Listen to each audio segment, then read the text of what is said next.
An Iron Age burial ground in Sweden was the site of an unusual female burial, where the interred had a crooked knife thrust into the grave.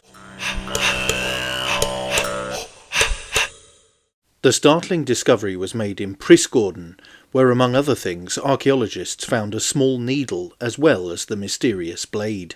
Archaeologist Moa Gilberg said, "We think we have up to 50 graves. The burial ground and the graves we dig now may have been mentioned in written sources as early as 1667. At this period, the priests in Sweden were tasked with noting ancient remains in the respective parishes. In a text, the priest in Östra Inneby, Ericus Hemengius, describes the mounds and hills he saw from his window with the words, "Below the priest's yard, west of Prastegarden, are some attabaks, meaning ancestral hills, though not particularly large, on top of which Merendels on all autumn nights has previously been seen to burn like lights."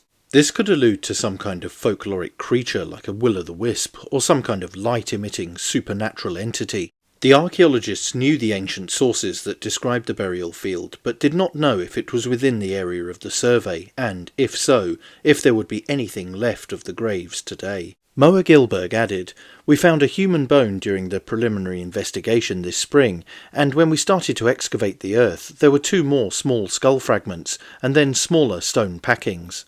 We also found 2 fibulas, costume buckles, and a costume pin at the launch site with the detector. Then we realised that we were probably onto something, and that it could be at the burial ground that the priest was talking about." The burial field is dated to the older Iron Age, around 500 BC to 400 AD, but there may be occasional older and younger graves. Some graves are burial pits where cremation remains have been placed. In other cases, the graves have been covered by symmetrically laid small stones, so-called stone packing. The most common thing in this time period was that people burn their dead on pyres. 2 graves that are close to each other were examined at the same time. One contained no grave goods, was less sooty, and also contained some animal bones. The archaeologist said, "In the second grave it was extremely sooty, and a thick layer of fire was evident. When we dug down we saw that they had put an iron folding knife straight into the ground with the edge. It has probably been used for leather preparation.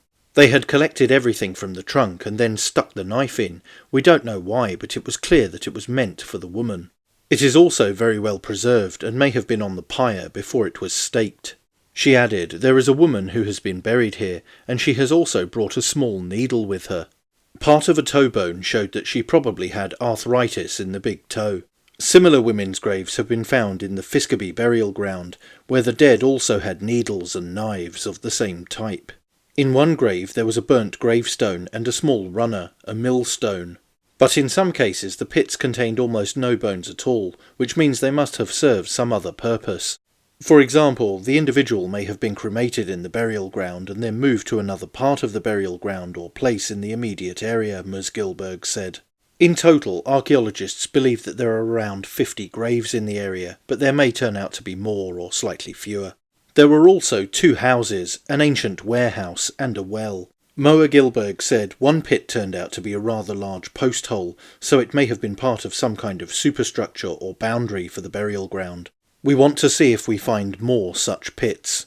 In another case we had a really nice rock pack, and in the middle there was a big flat rock, which was on top of several other rocks, like a plant. But there were no bones. Sometimes you build monuments on the bonfire, so maybe this was one of those. But that's it for this video. Don't forget to like, share, and most importantly subscribe. And you can also support the channel on Subscribestar via the link in the description, or via YouTube Super Thanks. Thanks for watching. Bye for now.